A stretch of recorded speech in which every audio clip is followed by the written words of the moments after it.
How can one island look like Mars, the Sahara, and Bali all in a single day? That's Tenerife for you. One morning I was hiking above the clouds. By afternoon, wandering through a rainforest, and by sunset, surfing by the beach. And honestly, I still can't wrap my head around it. Hi, I'm Bhumi and welcome to Where's We Going. Today I'm taking you to Tenerife. It's the largest of Spain's Canary Islands, sitting just off the coast of Africa. Tenerife is famous for its eternal spring weather, dramatic volcanic landscapes, lively towns, and endless adventures. Basically, a kind of place where every traveler finds something magical. And the best time to visit? Honestly, any time. Tenerife has mild temperatures all year, but if you want warm beach days, spring through early autumn is perfect. If this sounds fun, then let me take you on my 5-day Tenerife adventure. Let's go!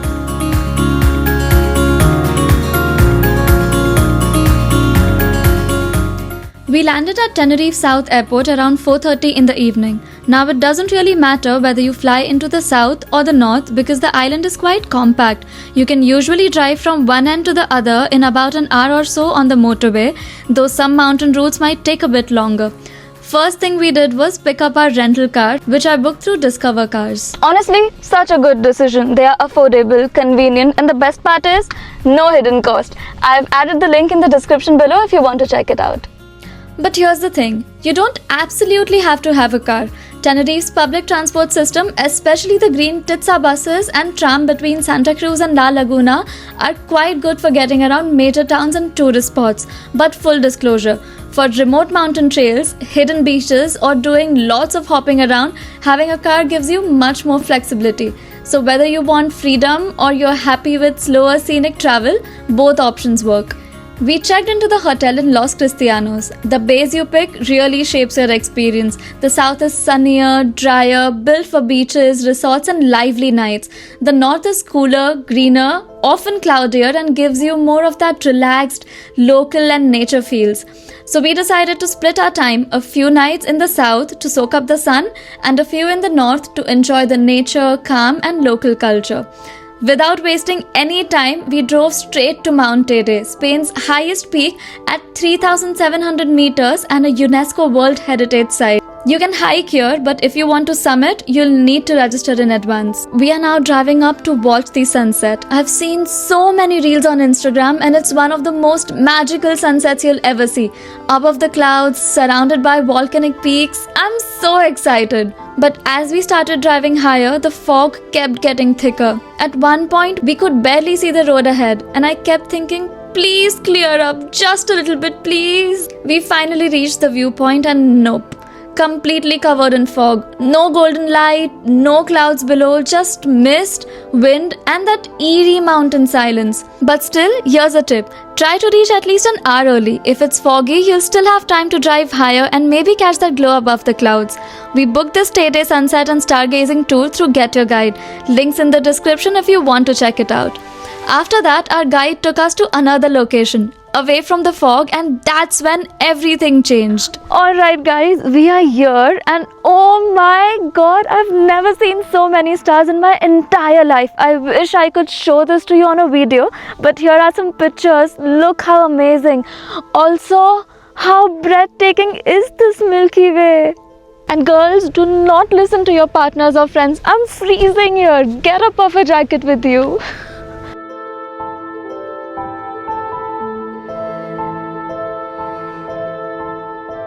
The next morning, after a quick breakfast, we checked out of the hotel and made our way to Los Cristianos for one of the most exciting parts of the trip, scuba diving. Los Cristianos is famous for a lot of water sports like kayaking, snorkeling, jet ski. A little backstory guys, the very first time I ever tried diving was in Dubai a few years ago, and honestly, it did not go well. The moment I went underwater, I felt super claustrophobic, panicked and had to back out. Since then, diving has always been on my mind, like a fear that I wanted to overcome. So here we are at Los Cristianos diving today, and since I have Kaushal with me, I think I can do it today. I'm confident. Yeah, for sure. That's the okay signal. Okay. Okay. Any problems? More or less going up and signal to going down. Perfect. We booked this through tickets. Link is in the description. Highly recommend if you like diving.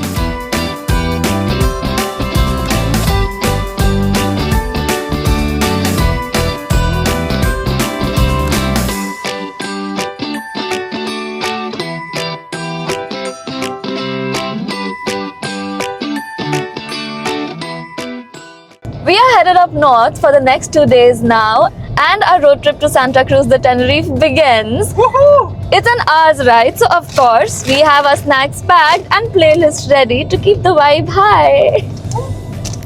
The drive itself was so scenic, with winding roads, ocean views on one side and mountains on the other. It honestly didn't feel like an hour at all. We even took a quick pit stop at this hidden gem called Arco de Tajo. After parking, it's just a short 5-minute walk and suddenly you're standing under this giant natural rock arc that looks straight out of a movie. It's one of those places that's still a bit of a secret, but I don't know how long social media will let it stay that way. So if you're ever driving from Los Cristianos to the north, make sure to take a small detour here. Totally worth it. We finally made it to Santa Cruz, our base for the next 2 days. The vibe instantly felt different here. More local, more lived in. Our apartment was super cozy with a little balcony overlooking the city. Perfect for slow mornings and coffee breaks. After freshening up, we stepped out and honestly, Santa Cruz felt like a breath of fresh air. It's that perfect mix of modern city life and local charm. Streets full of energy, people chatting in cafes, palm trees swaying by the sea. It's one of those places where you don't really need a plan. Just walk, explore, and let the city surprise you.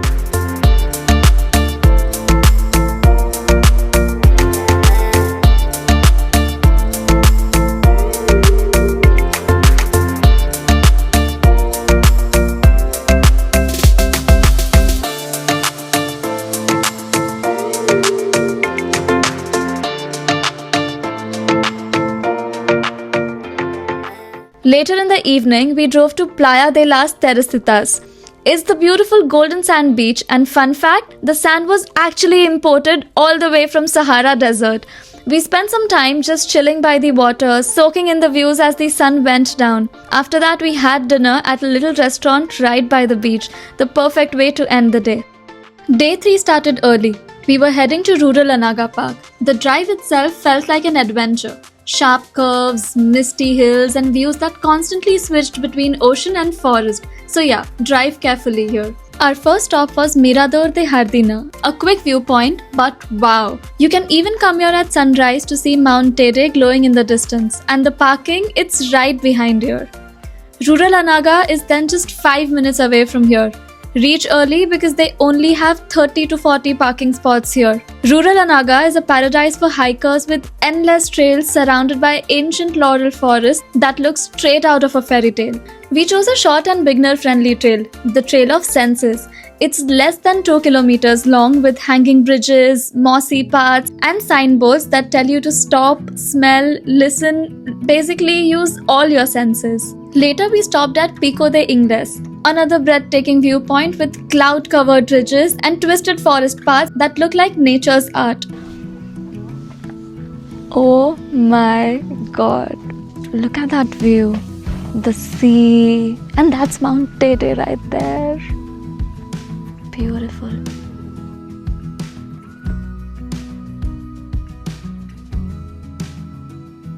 Then came one of my favorite drives, from the mountains all the way down to Playa de Benijo. It's wild, raw, and ridiculously scenic. Beaches on one side, cliffs on the other. Of course, we stopped a few times to take it all in. Once you reach Benijo, you'll park along the roadside like everyone else. It's safe and super convenient. Before we started our 3-hour-long trail to El Draguelo, sunscreen was a must. The UV index here is 7, which is super high, so don't skip it. There are hundreds of hikes in this area, and the one that we are doing today It's called El Draguelo. It starts right at Playa de Benijo, which is the beautiful beach right down there. The hike we are doing today is 7 to 8 kilometers long, so it's going to take us approximately 3 hours, and it takes us through all these beautiful mountain ranges. The weather in this area is quite unpredictable, so always be prepared. Carry a jacket for rains or winds, but today I think we are quite lucky. It's so nice and sunny.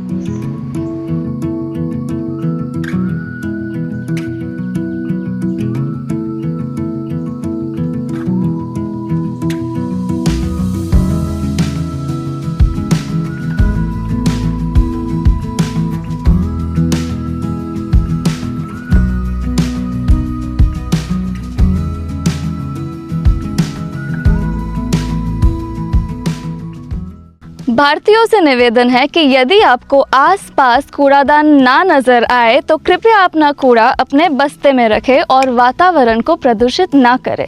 धन्यवाद। The trek is not as easy as I thought, also because we are casual tourist trekkers, clearly. We are right now at an elevation of 271 meters. 200 more to go. Let's go.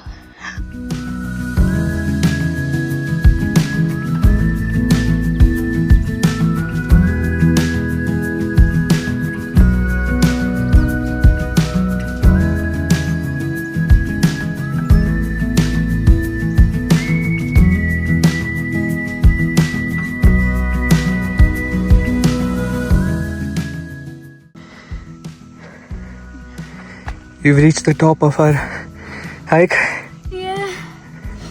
In 85 minutes, 3.3 kilometers. Nice. We still have 2.5 kilometers to go. But downhill, it's all good.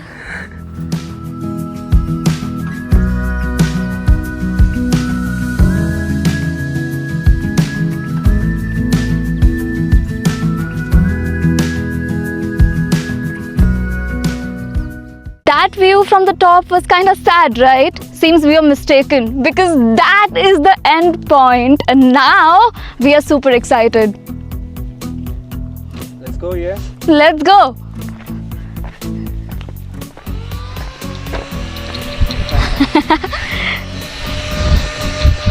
And the final steps.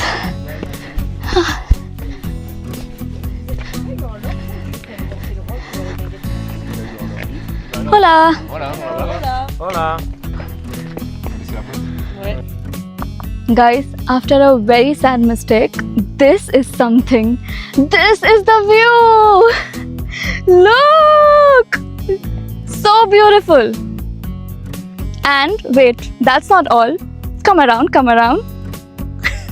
Look. This is amazing. Worth it.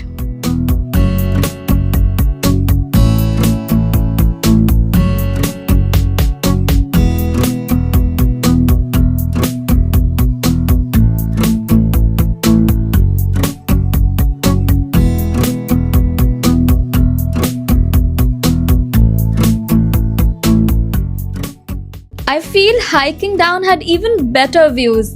Beaches, mountains and cacti all around. It felt like nature had painted the perfect postcard for every step.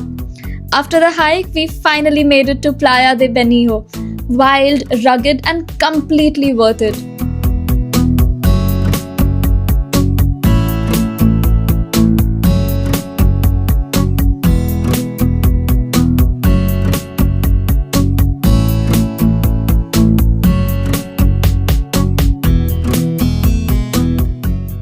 The waves crash hard, the sky turns golden, and as the sun dips, it paints the whole coastline in color.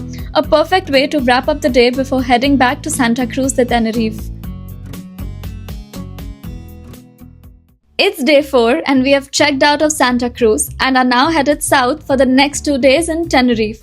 I'm sure by now you're used to hearing me say this is the best view, but seriously, this one might actually be it. Mount Teide right in front of us and the Atlantic Ocean shimmering on the other side. It's unreal. Our first stop was the charming little town of La Orotava. It's one of the oldest towns on the island, known for its well-preserved Canarian architect. The cobblestone streets, colorful facades, and wooden balconies are straight out of a postcard. The town is like a living museum. You'll find banners and boards everywhere explaining the history and architectural details of the houses. Make sure to stroll through Casa de los Balcones. It's one of the most iconic spots, famous for its hand-carved wooden balconies.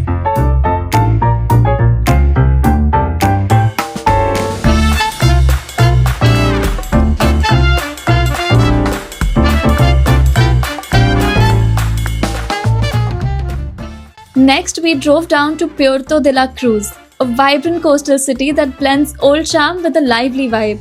It's known for its black sand beaches, beautiful promenades, and the world-famous Loro Park, home to dolphins, sea lions, an aquarium, and even penguins.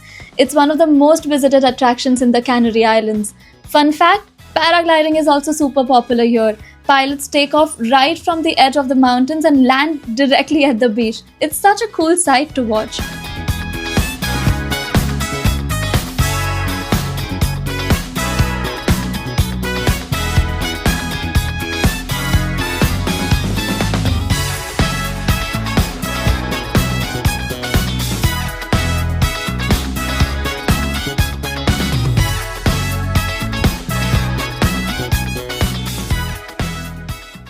If you have some time, you can also visit the Drago Millenario in Ciudad de los Vinos, a giant dragon tree believed to be between 800 and 1000 years old. We couldn't squeeze in the Drago tree, so we headed straight to Garachico, and honestly, this place took me by surprise. Garachico is one of those towns that feels frozen in time. It used to be Tenerife's main port until a volcanic eruption in 1700s completely destroyed it. But what's fascinating is how nature rebuilt it.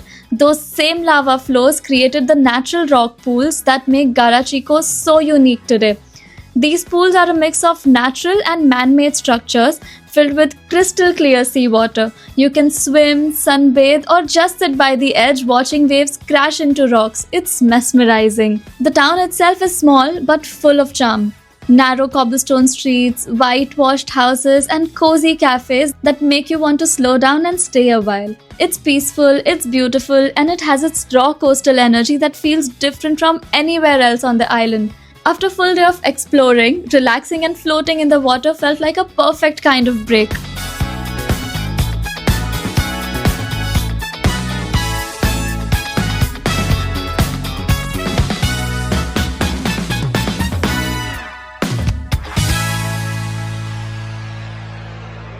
After relaxing in Garachico, it was time to chase another sunset, this time at Punta de Teno, one of the most dramatic corners of Tenerife.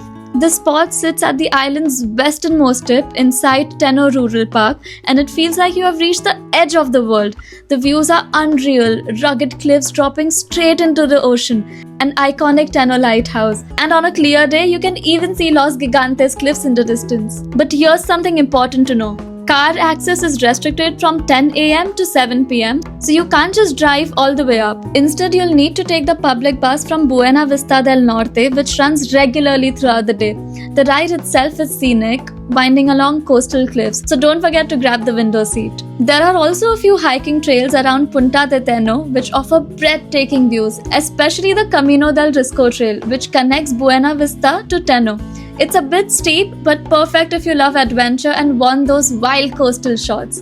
The sunset here was absolutely magical. Golden light spilling over the lighthouse, waves crashing below, and that salty ocean breeze.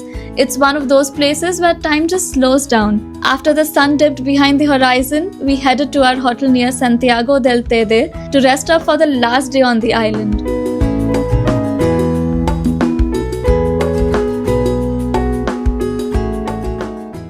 This morning we started our drive to the beautiful village of Masca, and let me tell you, this road is not for the faint-hearted. It's narrow, steep, and filled with sharp curves. Every turn feels like a mini adventure. Sometimes there's barely space for 2 cars, and sometimes you might have to reverse just to make the corner. If you're not a confident driver, I would really suggest joining a guided tour instead of driving yourself. Masca sits hidden deep in the Teno Mountains. often called the Machu Picchu of Tenerife because of its dramatic setting. The Masca Valley is known for its lush greenery, terraced hills, and jaw-dropping canyon views that eventually lead down to the ocean. It's also home to the famous Masca Gorge Trail, which you need to register for in advance. It's an intermediate to expert level hike, but the views are insane. We didn't go for the hike, but just strolled through the village.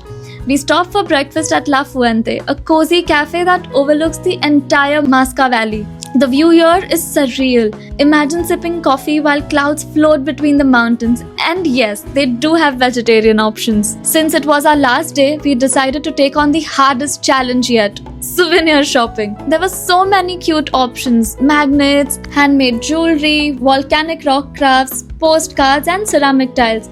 We finally picked a tile with a Masca Valley sketch, something small but full of memories. After a quick walk to the famous Masca photo spots, we hit the road again, this time towards Los Gigantes. Los Gigantes is known for its towering cliffs rising over 600 meters straight out of the Atlantic Ocean. It's honestly one of the most dramatic coastal views on the island. The beach here has black pebbles and calm waters, perfect for snorkeling. The area is also famous for dolphin and whale watching tour. So we joined one, and oh my god, seeing families of dolphins swimming right next to our boat was pure magic. They were so close you could almost touch the water and feel their energy. Everyone on the boat was just in awe, cheering every time one jumped out of the waves. We even got a chance to stop for a quick swim and snorkel.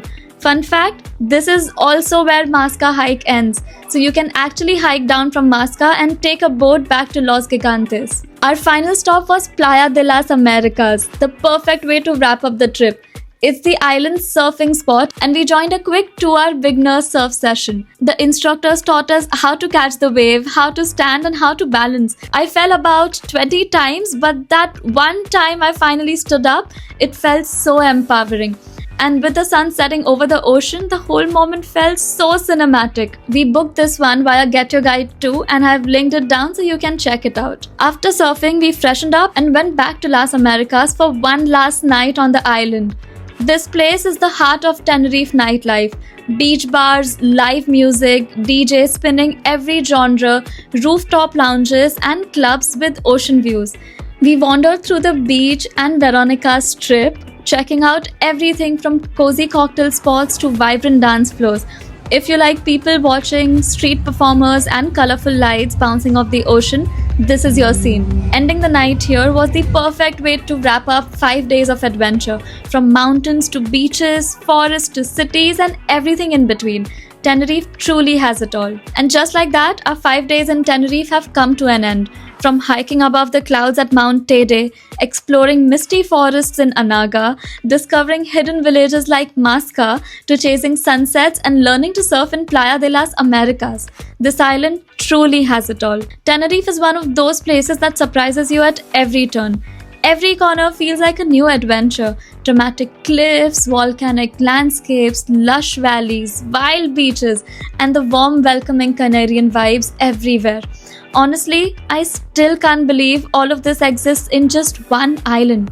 So if you're planning your Tenerife itinerary, remember, plan enough time for the mountains, the beaches, the villages, and of course those unforgettable sunsets. Rent a car if you can, explore the hidden gems, and don't forget to chase the stars.